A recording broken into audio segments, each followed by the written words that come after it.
kotika yo te kolo ata bapasi lutinga ebi okosaka te kolo yawe yoza fidele yonde likonzi yawe kolo nsima bomoi na ngai kolo na lelio kolo kambe na ngai. Chers bien-aimés, shalom, bonjour, bonsoir, ça dépend de là où vous nous captez en ce moment. Nous disons que le Seigneur vous bénisse. Nous sommes dans la deuxième partie de notre prédication sur le cheval de bataille.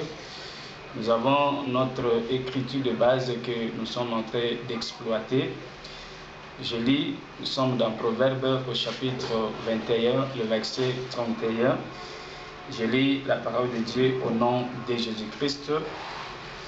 Vous pouvez harnacher le cheval pour le jour du combat, mais la victoire dépend de l'Éternel. Je suis dans la Bible du Semeur.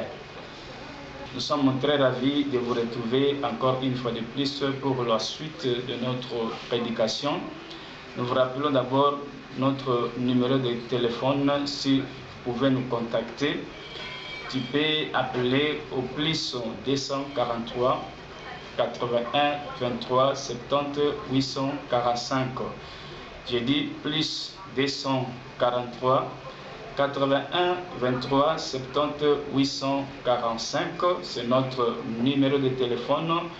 Retrouvez-nous aussi dans notre chaîne de télévision en ligne sur YouTube. Mediac TV, c'est notre chaîne de télévision en ligne sur YouTube.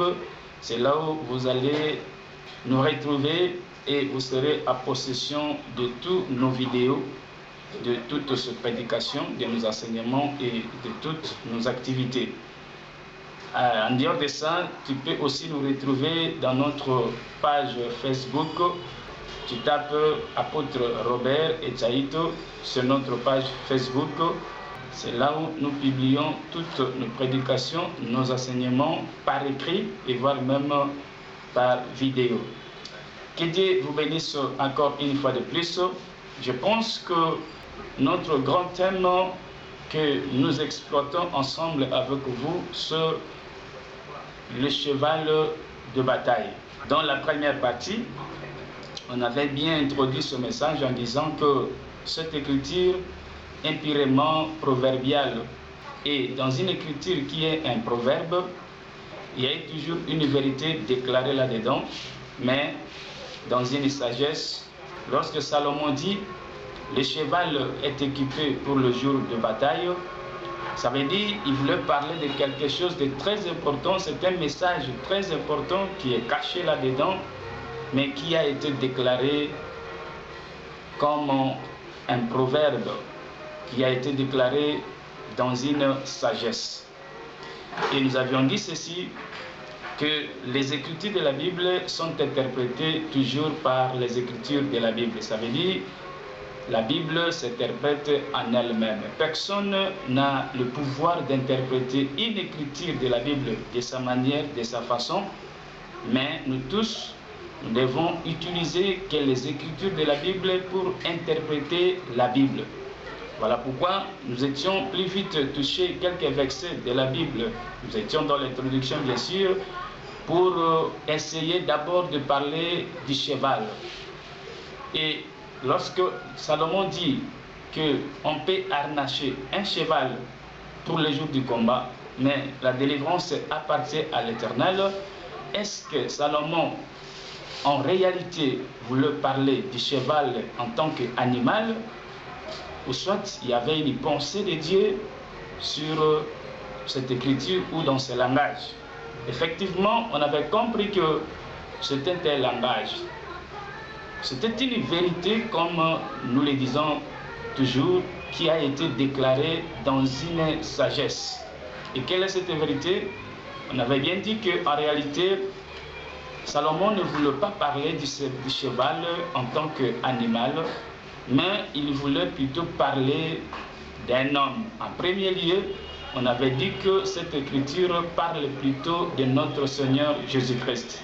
Ça veut dire le cheval qui a été équipé, le cheval qui a été harnaché, le cheval qui a été préparé par Dieu pour le jour du combat, en fait que Dieu puisse manifester sa délivrance, était plutôt notre Seigneur Jésus-Christ. Pourquoi on avait dit cela? Parce qu'il y avait des écritures qu'on avait touchées. Aujourd'hui, je ne relis pas encore ce verset, mais je vais ajouter plutôt d'autres versets de la Bible pour souligner, pour témoigner, pour déclarer clairement qu'il s'agissait de notre Seigneur Jésus-Christ. Lorsqu'on parle du cheval de bataille, premièrement, la pensée de Dieu ou le langage de Dieu va plutôt nous parler de notre Seigneur Jésus-Christ. Celui qui a été un véritable cheval équipé par Dieu pour la délivrance. Nous avions déclaré que lorsqu'on nous parle de la délivrance de la Bible, il ne s'agissait pas de la délivrance de quelque chose ou de n'importe quoi, mais il s'agissait de la délivrance de tout un peuple qui est le peuple de Dieu. Alors, aujourd'hui, je vais ajouter quelques versets, juste pour épingler et souligner que cette écriture parlait plutôt premièrement de notre Seigneur Jésus-Christ. Je vais d'abord vous parler du cheval, tout en sachant que dans la littérature apocalyptique, le cheval est un symbole. C'est un animal qui symbolise une puissance de Dieu, selon Apocalypse chapitre 6, le verset 1er jusqu'au verset 8e. Je vais lire, mais avant de le lire, je vais juste vous dire ceci, bien-aimés dans le Seigneur. Le cheval est un animal, mais cet animal symbolise quelque chose dans la Bible. Il y a une pensée de Dieu cachée dans cet animal qu'on appelle le cheval, et surtout le cheval de bataille que nous parlons. Apocalypse chapitre 6, je pense, si je prends le verset 1er jusqu'au verset 8e, je vais faire la lecture. La Bible me dit ceci. Puis je vis l'agneau ouvrir le premier 7 sceaux, et j'entendis l'un des 4 êtres vivants dire d'une voix de tonnerre, viens. Et j'ai vu venir un cheval blanc. Son cavalier était armé d'un arc. Une couronne lui fut donnée. Et il est parti en vainqueur et pour vaincre. Ici, la Bible témoigne que lorsque Jean, dans le livre de Patmos, a vu des choses qui vont arriver certainement, parce que Dieu a voulu montrer à son serviteur Jean, dans le livre de Patmos, les choses qui vont venir par la suite des temps. En ce qui concerne les 7 sceaux, l'Écriture, là nous venons de lire, nous dit, dans l'ouverture des premiers 6 sceaux, lorsqu'on va ouvrir le premier sceau, la Bible déclare que Jean a vu un cheval blanc, et il y avait quelqu'un qui était sur ce cheval blanc, qui était en train de courir. La Bible l'appelle un cavalier. Je vais y revenir parce qu'à très bientôt je vais aussi parler un tout petit peu sur le cavalier. Un cheval de bataille, celui qui a été toujours monté sur ce cheval s'appelle un cavalier. Et qui est un cavalier? Un cavalier, c'est un combattant. Un cavalier, c'est un homme de guerre, mais qui combat sur le cheval. Donc, il utilise le cheval comme son moyen de transport rapide, avec une vitesse là, extraordinaire pour combattre et pour vaincre. Ici, dans Apocalypse chapitre 6, Jean a vu, lorsqu'on a ouvert le premier sceau, il a vu un cheval blanc. Et celui qui était monté sur ce cheval blanc, d'une autre manière, le cavalier de ce cheval blanc, était celui qui allait vaincre. La Bible dit, j'ai vu venir un cheval blanc, son cavalier, celui qui était au-dessus, le combattant, le guerrier, qui était assis sur ce cheval blanc, était armé d'un arc.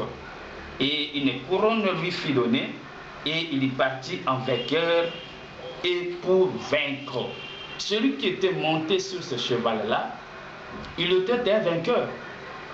Il avait un arc et on avait donné une couronne sur sa tête. Jean a vu ces cavaliers, ces vainqueurs avec un arc et sur sa tête, il était couronné. Et moi je pense que dans la Bible, on ne peut pas couronner quelqu'un si celui-là n'est pas vainqueur.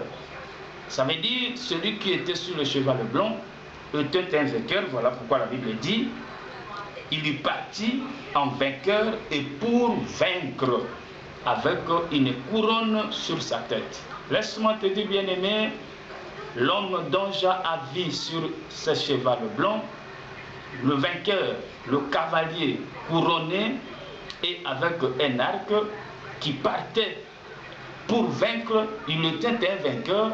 La Bible parlait de notre Seigneur Jésus-Christ.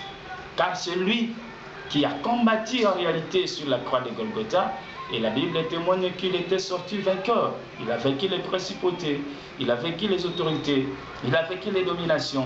L'homme dont Jean avait vu, les cavaliers dont Jean avait vu sur un cheval blanc, c'était l'homme de notre Seigneur Jésus-Christ de Nazareth. Donc ici, le cheval est un symbole. C'est un animal, mais c'est un symbole de puissance selon Apocalypse. C'est un moyen de transport que le cavalier utilise.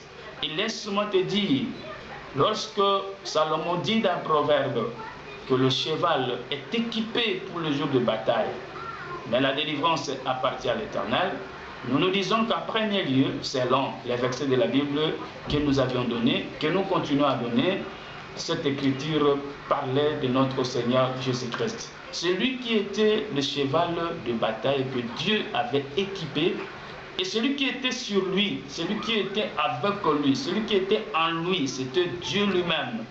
C'était pour vaincre qui? L'ennemi, le diable, le péché, sur la croix de Golgotha. Lorsque nous voyons la mort de Christ sur la croix de Golgotha, voilà pourquoi dans d'autres émissions, j'avais parlé de la prédication de la croix qui nous parle de la mort de notre Seigneur Jésus-Christ. Pourquoi? C'était pour vaincre l'ennemi, l'ennemi qui nous avait pris en otage, l'ennemi qui nous avait mis en prison, l'ennemi qui nous avait pris en captivité, c'était le diable, c'était le péché qui Christ a vécu sur la croix de Golgotha. Pourquoi il avait vécu? Parce que Dieu était avec lui. La Bible déclare qu'en venant sur terre, il était tout un Dieu, mais il fallait prendre la forme d'un serviteur. C'est ce que je vais toucher à la longue, le cheval de bataille comme un serviteur. Vous me donnerez raison pourquoi je le dirai cela, parce que la Bible déclare que Jésus-Christ, lorsqu'il est venu sur la terre, pour sauver, pour libérer son peuple ou son Église, il a fallu que Jésus-Christ puisse prendre la forme d'un serviteur pour sauver. Selon Philippiens au chapitre 2, le verset 5, en descendant, la Bible déclare qu'il a pris la forme d'un serviteur, il a été obéissant jusqu'à la mort de la croix. Pourquoi jusqu'à la mort de la croix? Parce que c'est de là qu'il va vaincre l'ennemi, le diable, le péché, qui nous avait pris en otage. Et après cette victoire, la Bible déclare que Dieu l'a souverainement élevé et Dieu lui a donné un nom qui est au-dessus de tout nom.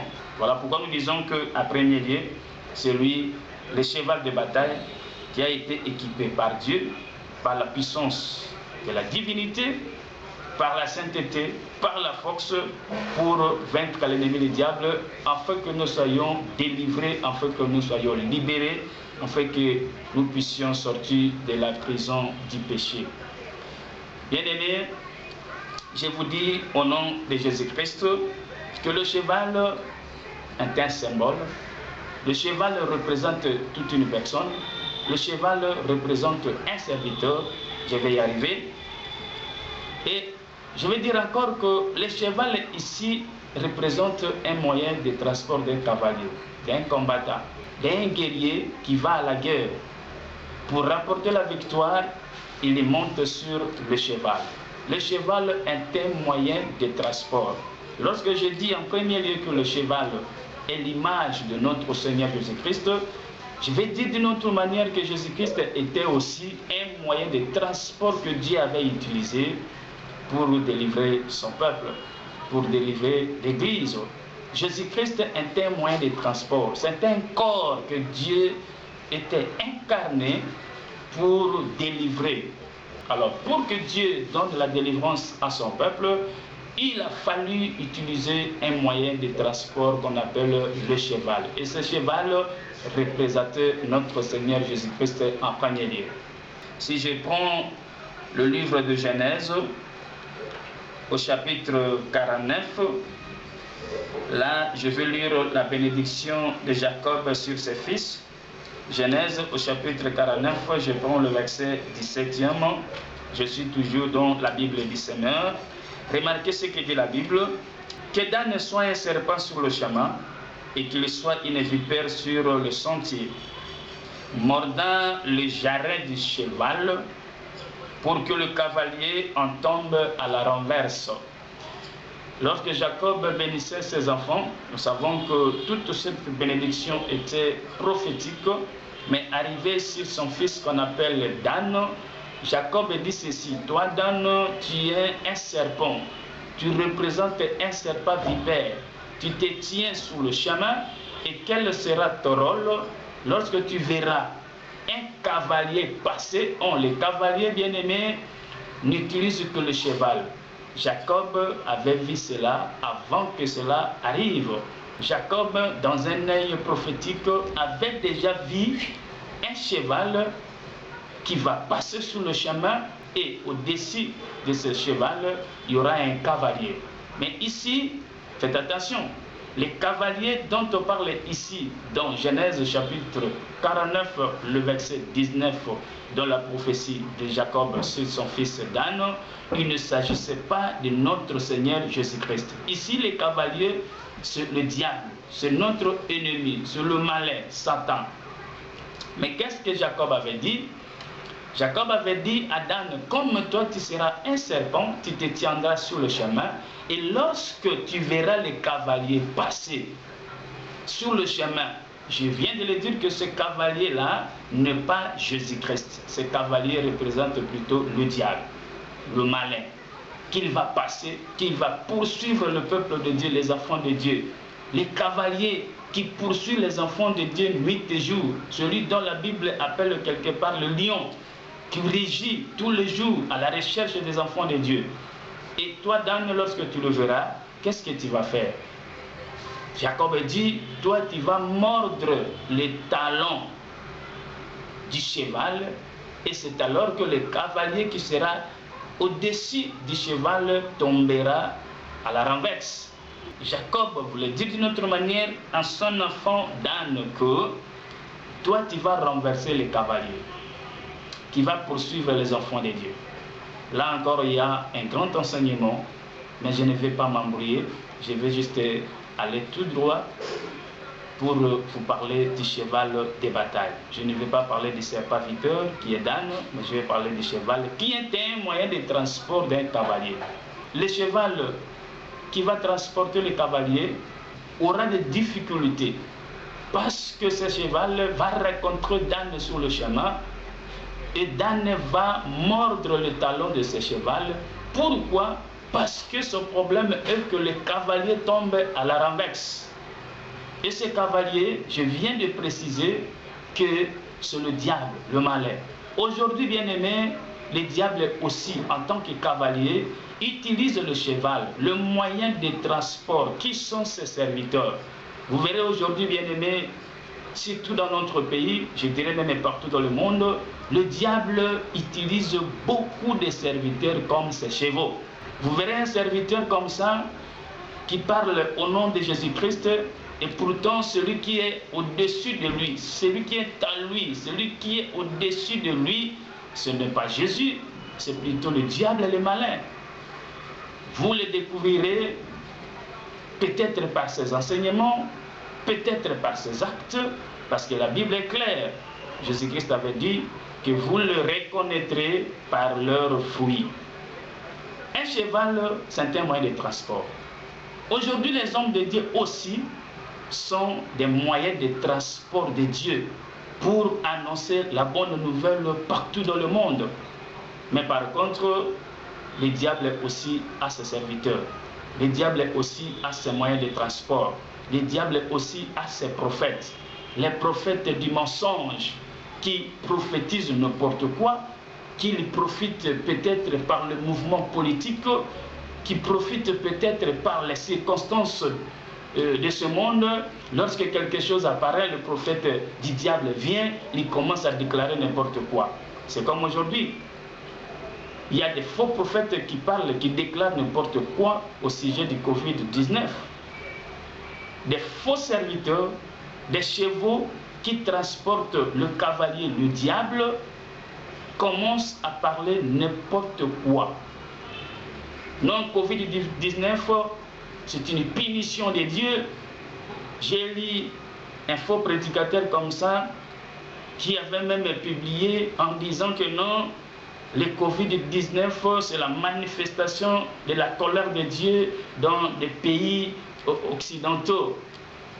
Entre autres, les Européens, les Américains, parce que là-bas, il y a ce qu'on appelle le mariage d'un homme avec un homme, une femme avec une femme. Voilà pourquoi Dieu les a frappés avec le Covid-19. Mais je me pose la question. Le Covid-19 n'a pas seulement menacé l'Europe, ni seulement l'Amérique, ni seulement l'Asie, mais le Covid-19 a frappé même l'Afrique. Ce qui veut dire que la déclaration de ces soi-disant hommes de Dieu n'est pas fondée. C'est ce que nous disons une fausse prophétie et un faux message. Le Covid-19, c'est une maladie comme toute autre maladie qui vient, qui menace le monde, bien sûr, parce que nous sommes dans un monde corrompu, nous sommes dans un monde maudit. Il y a des maladies qui apparaissent d'une manière ou d'une autre, des problèmes, des guerres, la famine, la sécheresse, tout consort. Mais cela n'est pas la manifestation de la colère de Dieu uniquement pour le blanc tel qu'a déclaré ces faux prophètes que moi j'appelle les chevals qui a transporté les cavaliers qu'on appelle le diable. Non. Ça c'est pour nous confirmer que ici sur la terre, il y a aussi des faux chevaux qui transportent le diable. Mais nous allons plus parler d'un vrai cheval qu'on appelle le Seigneur Jésus-Christ, qui avait transporté Dieu sur lui, parce qu'il avait déclaré clairement que tout ce que je fais, je ne le fais pas de moi-même, mais mon Père qui m'a envoyé est avec moi.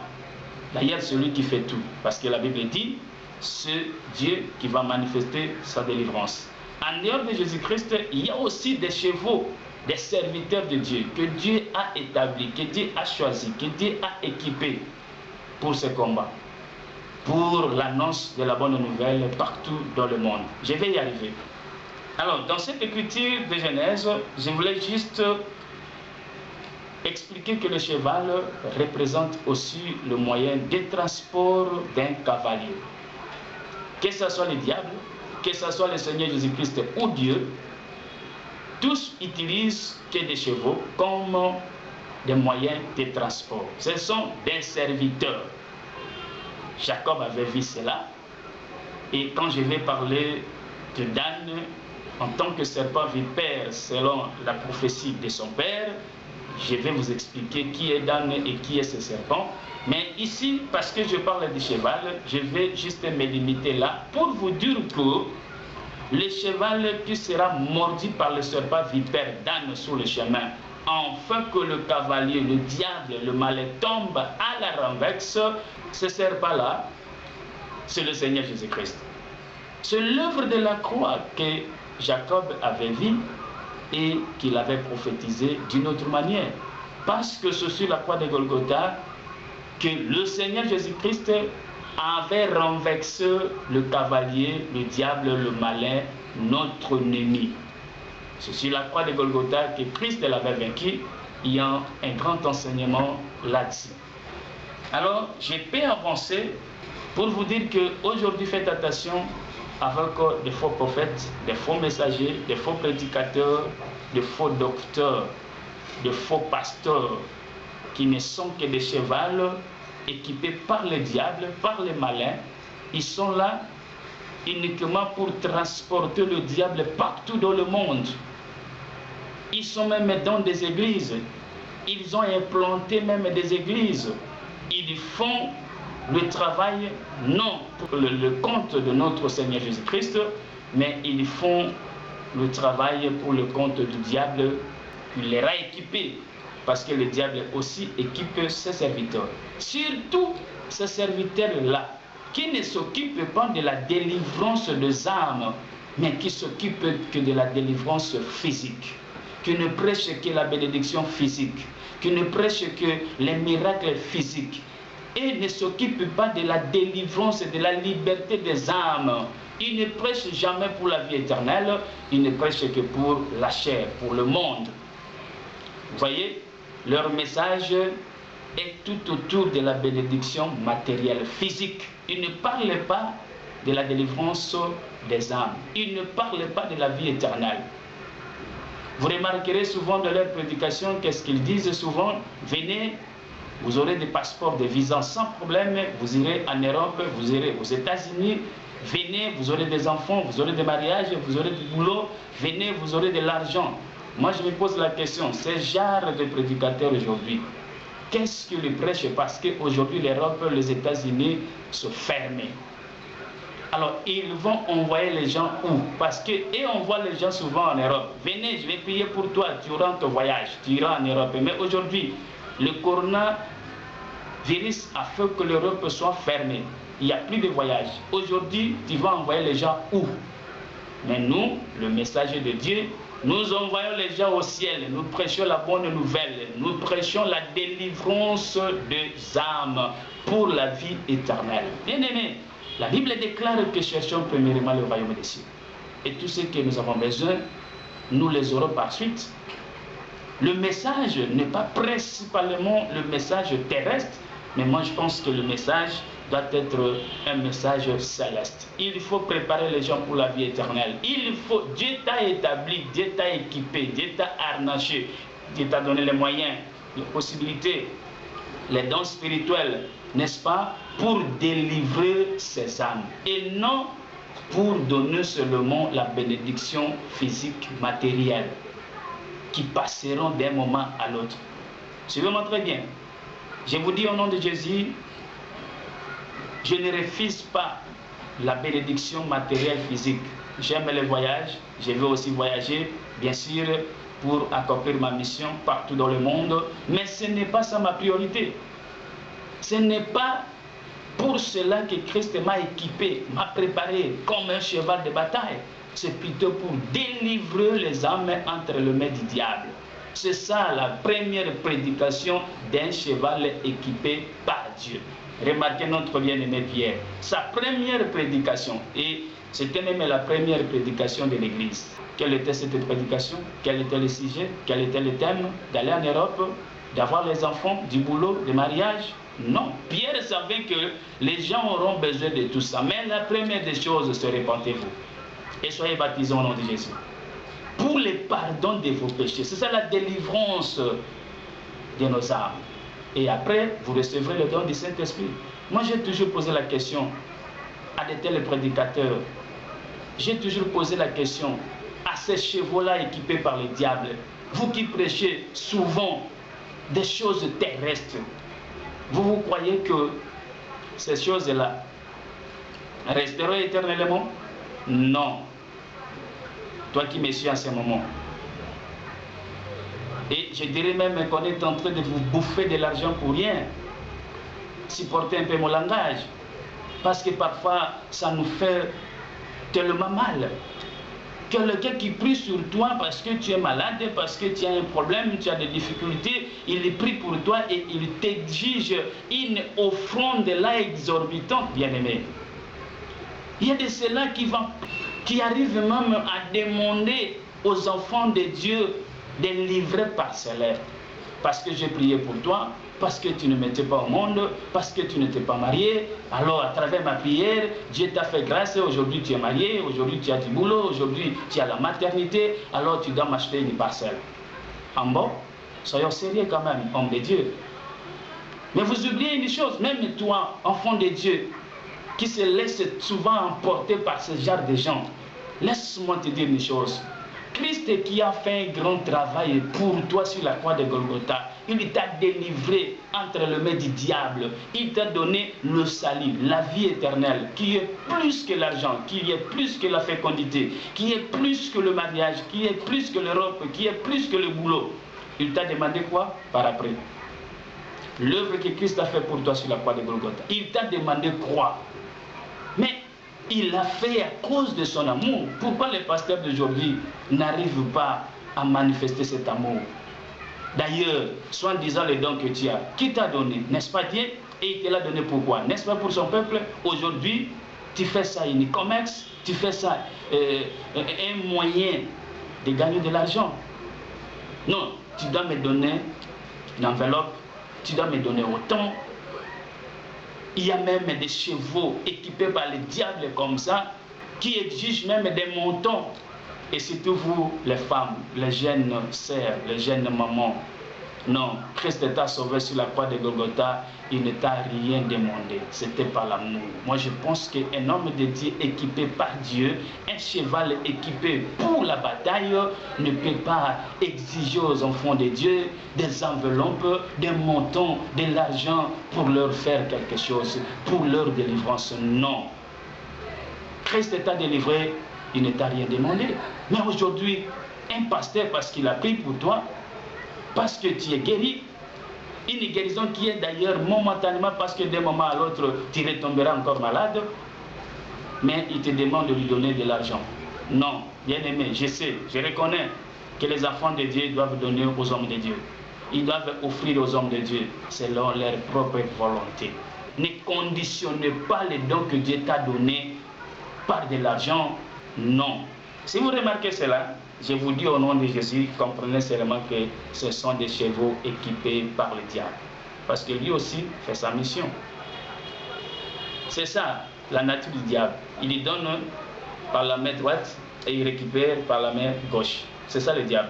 Mais moi je pense que notre Seigneur Jésus-Christ, lorsqu'il donne gratuitement. Vous allez découvrir ensemble avec moi. Restez toujours branchés, je vous aime beaucoup. Nous parlons sur le cheval des batailles. Nous sommes en train toujours d'expliciter, de démontrer qu'en premier lieu, le cheval qui a été équipé, c'était d'abord notre Seigneur Jésus-Christ. En premier lieu, pour délivrer son Église, pour donner le salut, la vie éternelle à son Église. Mais en dehors de la vie éternelle que Christ nous a donnée en tant que cheval équipé par Dieu, moi je crois.